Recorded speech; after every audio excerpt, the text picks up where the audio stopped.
ఇష్టలుగా ఉండడం ఎలా? వాటి పాఠం చదువుకున్నామంటే ముందు యోహాను సువార్త 6:38 చదువుకుందాం మనం. నా ఇష్టమును నెరవేర్చుకున్నటకు నేను రాలేదు, నన్ను పంపిన వారి చిత్తము నెరవేర్చడానికే పరలోకం నుండి దిగి వచ్చింది. నన్ను పంపిన వారి చిత్తం నెరవేర్చడానికే పరలోకం నుండి దిగి వచ్చింది. దేవుడు ఈరోజు దేవుడికి ఇష్టలుగా ఉండటం ఎలా అని దేవుడు చెప్పాడు. ఈ లోకంలో మనం బ్రతుకున్నప్పుడు మనం కొందరికి ఇష్టంగా మరికొందరికి కష్టంగా ఉంటాము. ఎందుకంటే వాడు చూడు ఎలా ఉన్నారో, వాళ్ళు చూడు ఎలా ఉన్నారని చెప్తుంటారు. యేసుక్రీస్తు వారు కూడా కొందరికి ఇష్టలుగా కొందరు కష్టంగా ఉన్నారు. అయితే మనం దేవునికి ఇష్టలుగా ఈ లోకంలో బ్రతకాలి. అవును కదండి? మనుషుల కోసం కాదు మనం బ్రతికేది, పరమందు ఉన్న దేవుని కోసమే ఈ భూమి మీద బ్రతకాలి. అలా ఉండాలంటే ఏం చేయాలి? ఎలా చేస్తే మనం దేవునికి ఇష్టలుగా ఉంటామో, మనం ఏ పని చేస్తే దేవుడు మనల్ని ఇష్టపడతారో మనం బైబిల్ నుండి చూసుకుంటూ ముందుకు వెళదాము. దేవునికి ఇష్టలుగా ఉండడం ఎలా ఉండాలో మనం బైబిల్ నుండి చూడగలిగితే లూకాసు సువార్త 2:14 దేవునికి ఇష్టలుగా ఉండడం ఎలా అని దేవుడు మనకు రాశాడు. ప్రశ్న వేయటమే కాదు, సమాధానాన్ని కూడా బైబిల్ నందు రాసి మన చేతికి దేవుడు ఇచ్చాడండి. దేవునికి ఇష్టలుగా ఉండడం ఎలా మనం చూడగలిగితే లూకాసు సువార్త 2:14 సర్వోన్నతమైన స్థలములలో దేవునికి మహిమయు ఆయనకి ఇష్టలైన మనుషులకు భూమి మీద సమాధానమును కలుగునుగాక. సర్వోన్నతమైన స్థలములో దేవునికి ఇష్టలుగా ఉండడం. ఆయనకి సర్వోన్నతమైన స్థలం అంటే ఏది? దేవునికి సర్వోన్నతమైన స్థలం అంటే మనిషి హృదయము. మనిషి హృదయంలో దేవునికి ఇష్టలుగా ఉండాలి. హృదయంలో తప్పు జరిగితే అది చేస్తారు. హృదయంలో మంచిగా ఉంటే దేవుని వైపే చూస్తారు. దేవుడిచ్చే సమాధానం మనం పొందుకోవాలి. దేవుడిచ్చే సమాధానం మనం పొందుకోవాలంటే దేవునికి ఇష్టలుగా మనం బ్రతకాలి. అలాగే మనలను ఇష్టపడేవారు మన దగ్గర ఉంటారు. దేవునికి ఇష్టలుగా మనం ఉండాలి. మనలను ఇష్టపడేవారు కూడా మనతో ఉంటారు. కానీ మనతో ఉండేవారు ఎలా ఉంటారు? మన దగ్గర డబ్బు ఉంటేనో లేదా బంగారం ఉంటేనో మనలను ఇష్టపడుతుంటారు. మరి అలాగే మనం మనుషులకు కనబడతాము. మన దగ్గర ఏది ఉన్నా లేకున్నా దేవుడు మనలను ఇష్టపడతానంటున్నాడు. దేవుడు చెప్పే విధంగా మనం ఉంటే దేవుడు మనలను ఇష్టపడతానంటున్నాడు. మరి దేవుడు చెప్పే విధంగా ఈరోజు ఉంటున్నారా? ఆలోచించండి. అందరికి ఇష్టమైన వారుగానే ఉంటున్నారు. మనుషులకు ఇష్టంగా ఉంటున్నారు. అలా ఉండకూడదండి. అలా ఉండకూడదు. ఒక భార్య, భర్త అయినా, పిల్లలైనా, పెద్దలైనా అందరూ దేవునికి ఇష్టలుగా మారిపోవాలి. మనం దేవునికి ఇష్టలుగా ఉంటేనే పరలోకం చేరుకుంటాము. దేవునికి ఇష్టలుగా లేకపోతే పరలోకం చేరుకోలేమండి. మనలను అందరు ఇష్టపడతారు, మనము మాత్రం అందరినీ ఇష్టపడతాం కాదు. మనం దేవునికి ఇష్టంగా మారిపోవాలి. దేవునికి ఇష్టంగా మారిపోవాలంటే దేవుని కార్యాలు చేయాలి. దేవుని కార్యాలు చేయాలంటే బైబిల్ బాగా చదవాలి. బైబిల్ చదివితేనే దేవుని మనసు మనకు అర్థమవుతుంది. ఎవరికి మనం ఇష్టంగా ఉన్నా లేకున్నా పరమందు ఉన్న తండ్రికి మాత్రం ఇష్టంగా ఉండాలి. ఆ పరమందు ఉన్న తండ్రి బట్టికి మనలను చూస్తున్నాడు. మనము ఇష్టలుగా ఉండకూడదు. మనము దేవునికి ఇష్టలుగా ఉండాలి. మరి దేవునికి ఇష్టలుగా ఉన్నవారు ఎలా ఉంటారు? వారి ప్రవర్తన ఎలా ఉంటుంది? అది కూడా దేవుడు రాసిచ్చాడంటే మనకి అది ఎలా ఉంటుందని మనం బైబిల్ నందు చూడగలిగితే సామెతల గ్రంథము 11:20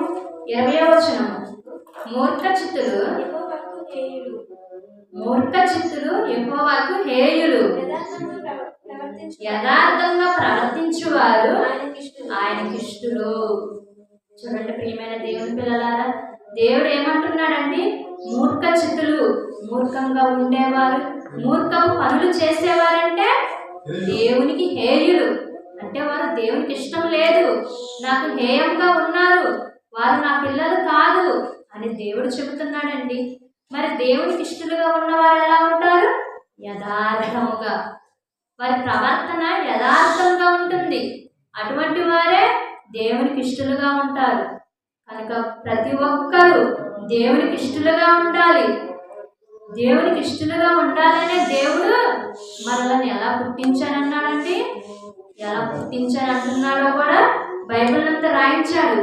ఆ మాటను మనం చూడగలిగితే ప్రసంగి గ్రంథము 7వ అధ్యాయము 29వ వచనం, ఇది ఒక్కటి మాత్రము నేను కనుగొంటిని, ఏమనగా దేవుడు నరులను యథార్థవంతులుగాను పుట్టించెను గాని దేవుడు నరులను యథార్థవంతులుగా పుట్టించను గాని వారు వివిధ తంత్రములు కల్పించుకొని ఉన్నారు. వారు వివిధమైన తంత్రములు కల్పించుకొని ఉన్నారు. సొలొమోను గారండి, సామెతలు రాసిన సొలొమోను గారు ప్రసంగి గ్రంథం కూడా రాసి అన్నీ నేను చూశాను, ఎన్నో చూశాను అని చెప్పి ఇది ఒక్కటి మాత్రమే నేను కనుగొన్నా, అన్ని చూసినా అన్ని కనుగొనున్నా వాటిలో జ్ఞానం లేదు, నాకు తెలిసిన జ్ఞానం ఇది ఒక్కటే. దేవుడు నరులను యథార్థవంతులుగా పుట్టించాడు. మనలను దేవుడు ఎలా పుట్టించాడంటున్నాడంటే యథార్థవంతులుగా. యథార్థవంతులు అంటే ఎలా ఉన్నారు? దేవునికి ఇష్టలుగా ఉన్నారు. మన సామెత గ్రంథంలో చూసాంగా, యథార్థవంతులు దేవునికి ఇష్టలుగా ఉన్నారు. అలా మనం దేవునికి ఇష్టలుగా భూమి మీదకి వచ్చి వివిధమైన తంత్రములు కల్పించుకొని దేవునికి దూరమైపోయాము. ఆలోచించండి ప్రియమైన దేవుని పిల్లలారా, ఆలోచించండి. దేవునికి దూరమైపోయి దేవుని కంట కన్నీరు తెప్పించేవారిగా ఉన్నాము. మరి అలా ఉండకూడదు కండి. అలా ఉండాలని దేవుడు మనలను భూమి మీదకి పంపించలేదుగా. తన ఇష్టం నెరవేర్చి తిరిగి తన చెంతకు రావాలి, నా పిల్లలు నా చెంతకు రావాలని దేవుడు దినమెల్లా తన చేతులు చాపి మన కొరకు ఎదురు చూస్తున్నాడు. దినమల్లా మన కొరకు ఎదురు చూస్తుంటే ఆ దేవునికి మనం ఏం చేస్తున్నాము? ఆయన కంట కన్నీరు తెప్పించే వారిగా ఉన్నాము. యథార్థవంతులుగా పుట్టిన నీలో నాలో ఏది ఆ యథార్థత? దేవుడు మనలను యథార్థవంతులుగానే పుట్టించాడు. మనమే భూమి మీదకి వచ్చి ఈ లోకం శాశ్వతమని అని తెలుసుకొని అశాశ్వతమైన లోకంలో ఉండాలనుకుంటున్నాము. ఈ లోకం శాశ్వతం కాదు, కొద్ది కాలమే మనం ఈ భూమి మీద బ్రతుకుతాము. ఏ క్షణం ఏం జరుగుతుందో కూడా తెలియదు. కనుక దేవుడు నరులను యథార్థవంతులుగా పుట్టించాడు. ఆ యథార్థవంతుడైన యోబు గారు దేవునికి ఇష్టడుగా మారిపోయాడు. అలా మారిపోయిన అతని ముందు దేవుడు ఏం పెట్టాడు, అతనిని ఎలా శోధించడం జరిగిందో మనం బైబిల్ చూడగలిగితే యోబు గ్రంథము 2వ అధ్యాయము 9వ వచనం, అతని భార్య వచ్చి నీవు ఇంకనూ యథార్థతను వదలకుందువా, దేవుని దూషించి మరణం కమ్మలేను. అంటే యోబు గారు ఎలా ఉన్నారండి? దేవుడు చెప్పిన విధంగా, దేవుడు నచ్చే విధంగా యోబు గారు ఉన్నారు. కనుకనే నీవు ఇంకనూ యథార్థత వదలకుందువా అని అతని భార్య అడిగిందండి. అంటే ఆమె ఎప్పుడో యథార్థత వదిలేసిందండి. 10 మంది పిల్లలు చనిపోయినప్పుడు, ఆస్తి అంతా పోయినప్పుడు దేవుని వదిలేసి బ్రతికింది, దేవుని వదిలేసి ఉన్నది. కానీ యోబు గారు మాత్రం యెహోవా ఇచ్చెను, యెహోవా తీసుకొనెను, యెహోవా నామమునకు స్తుతి కలుగును గాక. అంటే నాకు ఇచ్చింది దేవుడే, నా దగ్గర నుంచి తీసుకుంది దేవుడే అని నోటి మాటతో కూడా దేవుని దూషించలేదు. అతడు నోటి మాటతో కూడా దేవుని దూషించలేదు. యథార్థంగా ఈ భూమి మీద బ్రతికాడు. యథార్థంగా ఈ భూమి మీద బ్రతికితే అంతకంటే ఎక్కువైన ఆస్తి ఇచ్చాడు దేవుడు. మరలా అతని పిల్లలను మరలా ఇచ్చెను దేవుడు. చూడండి, మనం దేవునికి ఇష్టలుగా మారితే, దేవుడు చెప్పిన విధంగా మన బ్రతుకు మార్చుకుంటే మనకు కావాల్సింది దేవుడు ఈ భూమి మీద ఇస్తాడండి, ఖచ్చితంగా ఇస్తాడు. యథార్థతతో మనం దేవునికి ఇష్టలుగా ఉండాలి. మరి విశ్వాసంతో కూడా ఉండాలి కదండి. విశ్వాసంతో ఉన్నవారు ఉన్నారా? విశ్వాసంతో దేవునికి ఇష్టలుగా ఉన్నారా? అని మనం బైబిల్ చూడగలిగితే, హెబ్రీయులకు రాసిన పత్రిక 11వ అధ్యాయము 6వ వచనము, విశ్వాసము లేకుండా దేవునికి ఇష్టడై ఉండుట అసాధ్యము. యథార్థతను మనం వదలకుండా ఉండాలి, అలాగే విశ్వాసం కలిగి ఉండాలి. విశ్వాసం లేకుండా నేను దేవుని నమ్మాను, నాకు దేవుడు తెలుసు అని అనుకుంటే అది చెల్లదు.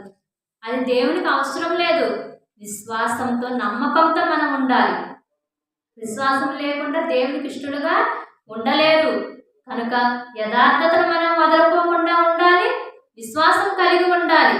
అలా విశ్వాసం కలిగిన వారు ఎంతో మంది బైబిల్ నందు దేవుడు రాయించాడు. అబ్రహాం గారి గురించి రాయించాడు, ఇస్సాకు గారి గురించి రాయించాడు, యోబు గారి గురించి కూడా రాయించాడు. యోబు గారికి వచ్చిన కష్టం, ఆయనకు వచ్చిన శ్రమ ఈరోజు భూమి మీద ఉన్న ఎవరికీ రాలేదు. అంత కష్టం వచ్చినా కూడా దేవుని విడిచిపెట్టలేదు. మరి ఈరోజు మనకు చిన్న కష్టం కలిగితేనే దేవుని వదిలేసిపోతున్నాము. దేవుని చెంతకు రావడం లేదు, దేవుని చెంతకు వెళ్ళడం లేదు, ఆరాధనలో ఉండడం లేదు. కారణము వారికి ఉన్న బలము చూసి, వారికి ఉన్న డబ్బు చూసి. అది అంతా నీకు ఎక్కడి నుండి వచ్చింది? ఈరోజు నీ కుటుంబం అంత సంతోషంగా ఉందంటే కారణం ఎవరు? నీవు ఒకప్పుడు దేవుని సేవలో ఎలా ఉన్నావు, దేవుని పనిలో ఎలా ఉన్నావు, ఈరోజు నీ పరిస్థితి ఎలా ఉంది? అది దేవుడు చూడడా? దేవుడు చూస్తాడు. ప్రియమైన దేవుని పిల్లలారా, దేవుడు ప్రతి ఒక్కటి చూసి ప్రతి ఒక్క దానిని, ప్రతి ఒక్క విషయాన్ని తీర్పులోనికి తెస్తానంటున్నాడు. ఆదివారం మానుకొని, మందిరాలు మానుకొని నీవు ఏం చేస్తున్నావు? ఆరాధనలో ఉండే పని లేదా? ఆలోచించండి. ఆరోగ్యాన్ని ఇచ్చింది దేవుడు, ఆయుష్ని ఇచ్చింది దేవుడు, మనలను కాపాడేది కూడా దేవుడే. మరి అన్ని ఇచ్చిన దేవుడికి కనీసం ఆదివారం టైం కూడా నీవు ఇవ్వలేకపోతున్నావా? ఆలోచించు. నీవు ఆలోచించి నీ హృదయంలో ఏముందో, నీ హృదయంలో ఉన్నది నీవు ఎదుటి వారికి చెప్పకపోయినా అది దేవునికి తెలుసు. తెలుసండి, అది దేవునికి తెలుసు. దేవుని యొద్ద మనం ఏమీ దాచిపెట్టలేము. దేవునికి ఇష్టడుగా ఉన్నవారు హానోకు గారు దేవునికి ఇష్టడుగా ఉండి విశ్వాసమును బట్టి దేవునితో నడిచెను. ఇష్టడుగా ఉన్నాడు, విశ్వాసంతో ఉన్నాడు, కనుక అతడు కొనుక్కోబడెను. దేవునికి ఇష్టడుగా ఉండి విశ్వాసం వదలుకోకుండా ఉంటే దేవుడు మనలను కూడా కొనిపోతాడు. మనలను కొనుక్కోవడానికి, మనలను తీసుకొని వెళ్ళడానికి యేసుక్రీస్తు వారిని పంపించారు. యేసుక్రీస్తు వారు కూడా దేవునికి ఇష్టడుగా ఉన్నారు. దేవునికి ఇష్టడుగా ఉండి తన శరీరాన్నే మన కొరకు ఇచ్చాడు. మరి మనం ఏం చేస్తున్నాము? ఆలోచించండి ప్రియమైన దేవుని పిల్లలారా, ఆలోచించండి. దేవునికి ఇష్టలుగా మనము మారిపోవాలి. దేవునికి ఇష్టలుగా మారిపోతేనే ఈ భూమి మీద మనము బ్రతకగలుగుతాము. దేవునికి కావలసింది మనం తీసుకొచ్చే ఆహార పదార్థాలు కాదు, మనం ఇచ్చే దశమ భాగాలు కూడా కాదు. నీ దేహాన్ని దేవుడు కోరుకుంటున్నాడు, దేహాన్నే కోరుకున్నాడు, కానీ మరి ఏమీ ఆయన కోరుకోలేదు. ఆ దేహంతో దేవుని పని చెయ్యాలి. ఆ దేహంతో దేవుని పని చేస్తేనే దేవునికి మహిమ వస్తుంది. మరొక మాటను మనం చూడగలిగితే, కీర్తన గ్రంథము 51వ అధ్యాయము 16వ వచనం, నీవు బలిని కోరువాడవు కావు, కోరిన ఎడల నేను దానిని అర్పించదను. దహన బలి నీకు ఇష్టమైనది కాదు. విరిగిన మనసే దేవునికి ఇష్టమైన బలి. బలియు అర్పణయు నీ కోరలేదు. యేసుక్రీస్తు వారు అంటున్న మాట అండి, బలియు అర్పణయు నీవు కోరలేదు, కానీ నాకు ఒక శరీరమును అమర్చిందివి. అంటే బలి అవసరం లేదు. ఒకవేళ కోరిన ఎడల దానిని నేను అర్పించుదును. దహన బలి నీకు ఇష్టమైనది కాదు. మనం తీసుకొచ్చే పొట్టేళ్ళు కానీ, గొర్రెలు కానీ, మేకలు కానీ అవి దేవునికి ఇష్టం లేదు. ఒక పాపిని తీసుకొచ్చి పాపం చేస్తున్న వారి ఆలోచన మార్చి వారి ఆలోచనలోనికి దేవుని తీసుకొస్తే అది దేవునికి ఇష్టమైన మనసు. ఆ మనసు విరిగిపోతుంది.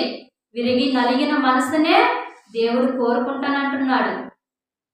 అటువంటి వారికే దేవుడు బాగా అర్థమవుతాడండి. కనుక విరిగిన మనసే దేవునికి ఇష్టమైన బలి. విరిగిన మనసు అనగా మనం చేసే తప్పుడు పనులను మానుకొని దేవుని ఎదుట ఆ పాపాన్ని ఒప్పుకొని పశ్చాత్తాపడాలి. తండ్రి, నేను తెలియక తప్పు చేశాను, నా తప్పును క్షమించుము, నేను ఎన్నడూ ఆ పాపం చెయ్యను, ఆ తప్పు నేను చెయ్యను అని దేవుని ఎదుట ఒప్పుకుంటే అది దేవునికి ఇష్టమైన బలి. మరి ఆ తప్పు మరి ఎన్నడూ చెయ్యకూడదు. అటువంటి బలి దేవునికి కావాలి, మనం అర్పించే బలులు కాదు. అటువంటి మనసు దేవునికి కావాలి. ఇంకో మాటను మనం చూడగలిగితే రోమీయులకు రాసిన పత్రిక 14వ అధ్యాయం 18వ వచనం, ఈ విషయమందు క్రీస్తునకు దాసుడును వాడు దేవునికి ఇష్టడును మనుషుల దృష్టికి యోగ్యుడునై ఉన్నాడు. ఎవరండి? క్రీస్తునకు దాసుడు, యేసుక్రీస్తు వారికి దాసుడు. అపోస్తుడైన పౌలు గారు ఎంత పరిచర్య చేశారో తన గ్రంథంలో రాయించి ఇచ్చాడండి. అపోస్తుల కార్యాల గ్రంథాల్లో రాయించి ఇచ్చాడు. అంత పరిచర్య చేసి నేను క్రీస్తునకు దాసుడను, క్రీస్తునకే కాదు దేవునికి ఇష్టడును మనుషుల దృష్టికి యోగ్యుడును. దేవునికి ఇష్టలుగా ఉన్నవారు ఎవరైనా సరే మనుషుల దృష్టికి యోగ్యులుగా ఉంటారు. దేవుడు ఉంచుతాడండి, ఘనముగా స్థిరముగా దేవుడు ఉంచుతాడు. మనం చేసే తప్పులు వాక్యం ద్వారా మనం సరి చేసుకోవాలి. దేవుడు వాక్యం ద్వారా తప్పును మనకు చూపిస్తాడు. అప్పుడు మనం సరి చేసుకొని దేవుని ఎదుట ఒప్పుకుంటే వాటిని మరి ఎన్నడూ జ్ఞాపకం చేసుకొని అంటున్నాడు దేవుడు. జ్ఞాపకం చేసుకోను, మీ మనసు నాకు తెలుసు, మీరు ఏ తప్పు చేయరని నేను ఎరుగుదును, మీరు నా వైపు చూస్తారని నేను ఆశపడుతున్నాను అంటున్నాడు దేవుడు. అలాగే పౌలు గారు సౌలుగా ఉన్నప్పుడు ఎంతటి ఘోరమైన పాపం చేశాను, క్రైస్తవులుగా ఉన్న వారిని చంపాను, వారికి ఎంతో శిక్ష విధించాను. పౌలుగా మారినప్పుడు అతడు వాటన్నింటిని ఒప్పుకొని నేను బ్రతికినా క్రీస్తే, చనిపోయినా నాకు లాభమే, నేను బ్రతికితే యేసుక్రీస్తు వారి కొరకే బ్రతుకుతా, చనిపోయాననుకో యేసుక్రీస్తు వారి కొరకే చనిపోతా. అంతటి మాట అనగలిగాడు. నేను చనిపోతే నాకు లాభము అని పౌలు గారు చెప్పగలిగారు. మరి ఈరోజు దేవుడు ఆయుష్ను ఆరోగ్యాన్ని సమస్తాన్ని నీకు ఇస్తే నీవు దేవునికి ఏం చేస్తున్నావు? నీ కుటుంబాన్ని చూసుకొని నీవు ఆనందపడుతున్నావు. ఆ కుటుంబాన్ని ఇచ్చింది ఎవరు? ఆ కుటుంబంలో నీకు ఆనందాన్ని కలిగించింది ఎవరు? దేవుడు కాదా? ఆలోచించండి ప్రియమైన దేవుని పిల్లలారా. దేవుడే కుటుంబాన్ని ఇచ్చి కుటుంబంలో ఆరోగ్యాన్ని ఇచ్చింది దేవుడే. కనుక దేవునికి ఇష్టలుగా మనము మారిపోవాలి. దేవునికి ఇష్టలుగా మారిన వారు మనుషుల దృష్టికి యోగ్యులుగా ఉంటారు. మనం ఈ భూమి మీదకి వచ్చింది యథార్థముగా వచ్చాము. మనం ఈ భూమి మీదకి యథార్థంగా వచ్చి మనం రకరకాల తంత్రాలను నేర్చుకొని నేర్చుకున్నాము. బ్రతికిచ్చిన దేవుని మర్చిపోయామండి. మర్చిపోయిన వారి కొరకే యేసుక్రీస్తు వారి భూమి మీదకి వచ్చారు. భూమి మీదకి వచ్చి తన శరీరమందు ఎంత వేదన పడ్డారో, ఎంత బాధపడ్డారో కళ్ళారా చూపించారండి. అలా మనలాంటి మామూలు శరీరంతో వచ్చి తన బాధనంతా చూపించాడు. అయినా ఈరోజు నమ్ముకున్నారే కానీ విశ్వాసంగా లేరు. అవసరాల కోసం దేవుడిని నమ్ముతున్నారే కానీ విశ్వాసంగా నేను దేవుని పని చెయ్యాలి, దేవుడు నా కొరకు నా అన్నయ్య యేసుక్రీస్తు వారిని పంపించారు, అతను నా కొరకు సిలువలో బలియాగం అయ్యాడు, అతని పనులలో నేను కూడా బలియాగం అవ్వాలి అని అనుకునేవారు లేరు. అలా ఉన్నవారు ఎవరన్నా ఉన్నారంటే ఈరోజు బైబిల్ ఓపెన్ యూనివర్సిటీ వారేనండి. ఎన్నో కార్యాలు చేస్తున్నారు, ఎంతో గొప్పగా ఉంటున్నారు. దేవుని గురించి అనేకులకు ప్రకటన చేస్తున్న వారు మారుతున్నారు. వారి మాటలు మారని వారు వారిపై తిరుగుబాటు చేస్తున్నారు. కానీ ప్రియమైన దేవుని పిల్లలారా, ఈ భూమి మీదకి వచ్చిన మనమందరము చనిపోయే దినము ఒక రోజు ఉంది. ఆ రోజున పుట్టినది మొదలుకొని చనిపోయే వరకు నీవు ఏమేం కార్యాలు చేశావో వాటన్నింటినీ దేవుడు తీర్పులోనికి తెస్తాడు. ఆ తీర్పులోనికి తెస్తే మంచి కార్యాలు చేస్తే దేవుడున్న పరలోకం వెళతాం. చెడ్డ కార్యాలు చేస్తే దేవుడు లేని నరకాగ్నిలోనికి వెళ్ళిపోతాం. అది యుగయుగాలు ఉండే నరకము. అక్కడ అంతము లేదు. ఆత్మకు అంతము లేదు. ఆత్మ నిరంతరం ఉండేది. ఈ శరీరము ఈరోజు నీవు నేను కప్పుకున్న ఈ శరీరంతో కూడా అగ్నిలోనికి వెళ్ళిపోతాము. కనుక జాగ్రత్త కలిగి ఉండాలి. ప్రతి దినము మనము భయంతో భక్తితో దేవుని ఎదుట ఉండాలి. అలా ఉంటేనే దేవుడు మనలను తానున్న లోకానికి ఆహ్వానం పలుకుతాడు. రండి, నా చెంతకు రండి అని దేవుడు మనలను పిలుస్తాడు. కనుక ప్రియమైన దేవుని పిల్లలారా, ఆలోచన చేయండి. దేవుని మనసును అర్థం చేసుకోవాలి. మరొక మాటను మనం చూడగలిగితే మత్తయి సువార్త 21వ అధ్యాయము 28వ వచనము. నీకేమి తోచుచున్నది? ఒక మనుషునికి ఇద్దరు కుమారులుండిరి. అతడు మొదటి వారి యొద్దకు వచ్చి కుమారుడా,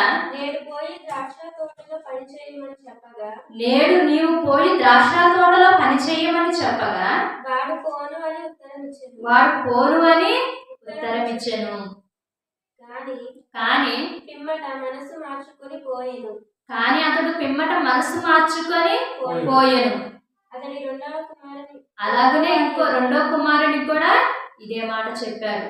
నీవు పోయి పొలములో పని చెయ్యము. అతడు నేను పోతాను తండ్రి, నీ చిత్తం చేస్తాను తండ్రి అని చెప్పి పనికి పోకోకుండా ఉన్నాడు.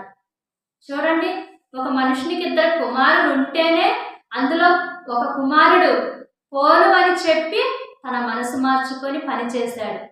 పోతానని చెప్పిన కుమారుడు తన మనసు మార్చుకొని పోకోకుండా ఉన్నాడు. ఇందులో ఎవరు యోగ్యులండి? మొదటి కుమారుడే యోగ్యుడిగా ఉన్నాడు. మరి ఇద్దరు కుమారులనే అలా పెంచలేని తండ్రి అంత బాధపడితే మరి సమస్తాన్ని ఈ భూమి మీద ఉన్న మనుషులందరినీ చూస్తున్న దేవుడు ఇంకెంత బాధపడతాడు? ఒకరు మందిరానికి వచ్చి వాక్యం నేర్చుకొని వెళుతున్నారు. ఒకరు మందిరానికి రాకోకుండా మనసులో వాక్యాన్ని ఉంచుకొని బ్రతుకుతున్నారు. విన్న వాక్యాన్ని వదిలేస్తున్నారు. విన్న వాక్యాన్ని నెమరు వేస్తున్నారు కొందరు. మరి వీరందరినీ చూసి ఆ పరలోకపు తండ్రి ఎంత ఆవేదన పడతాడు? ఆలోచన చేసుకోండి. పోను అని చెప్పిన కుమారుడు ఎలాగో మనసు మార్చుకున్నాడో ఈరోజు మనము కూడా వాక్యం వింటున్న వారు కూడా మనసు మార్చుకొని దేవుని చెంతకు రావడమే దేవునికి ఇష్టము. దేవుని చెంతకు వచ్చినప్పుడు ఆయన మనసు ఏందో అర్థమవుతుంది. ఆయన గుణగణాలు అర్థమవుతాయి. మనం యథార్థవంతులుగా బ్రతకటానికి ఉంటుంది. అలాగే దేవునికి ఇష్టలుగా బ్రతకటానికి కూడా అవకాశం ఉంటుంది. కనుక ప్రియమైన దేవుని పిల్లలారా, అందరూ దేవునికి ఇష్టలుగా మారి అతని ఎదుట పవిత్రులుగా నిలబడాలి. పరిశుద్ధులుగా మనమందరం భూమి మీద నిలబడాలి. భూమి మీద కాదండి, పరిశుద్ధులుగా మనమందరము పరలోకంలో నిలబడాలి. అలా నిలబడాలంటే దేవుని వాక్యాన్ని చేత పట్టుకోవాలి. దేవుని వాక్యాన్ని చేత పట్టుకొని మనసులో హృదయాన్ని ఉంచుకోవాలి, చదువుకోవాలి. ప్రతిదినం వాక్యం చదువుతుంటే మనకి తెలుస్తుంది, కొత్త కొత్త మాటలు తెలుస్తాయి. దేవుడు అంటే ఏంటో అర్థమవుతుంది. కనుక ఇంకొక మాటను చూడగలిగితే ఫిలిప్పీయులకు రాసిన పత్రిక 4వ అధ్యాయము 18వ వచనం. నాకు సమస్తమును సమృద్ధిగా కలిగి ఉన్నది. మీరు పంపిన వస్తువులు ఎపాఫ్రోదితు వలన పుచ్చుకొన్నాను. పౌలు గారి కష్టంలో ఉన్నప్పుడు సంఘమంతా అతనికి కావలసినవన్నీ పంపించాను. అది ఒక సేవకుడికి ఇచ్చి, ఎపాఫ్రోదితు అనే సేవకుడికి ఇచ్చి పంపిస్తే అతడు నమ్మకముగా వాటన్నింటిని తీసుకొని పౌలు గారికి అర్పించారు. మరి ఈరోజు దేవునికి సేవ చేస్తున్న వారికి, దేవుని చెంతకు వచ్చిన వారు కానుకలు ఇస్తే వాటిని ఏం చేస్తున్నారు? దేవుని పరిచర్యకు ఉపయోగిస్తున్నారా? ఆలోచించండి. ఉపయోగం పరచాలి, ఉపయోగం చేయాలి. అలా చేసిన నాడే దేవునికి ఇష్టలుగా మనము ఉంటాము. మనము భూమి మీద దేవునికి ఇష్టలుగా బ్రతికితేనే దేవుడున్న పరలోకం చేరుకుంటాము. అలా కాదని మనం మనుషులకు ఇష్టలుగా బ్రతికితే పరలోకం చేరుకోలేము. బ్రతికినంత కాలము బ్రతికి చనిపోతాము. చనిపోయిన తర్వాత ఏంటి నీ పరిస్థితి? ఆలోచించుకొని మనసు మార్చుకొని దేవుని చెంతకు చేరుకోవాలని చెబుతూ నా ఈ మాట ముగిస్తున్నాను.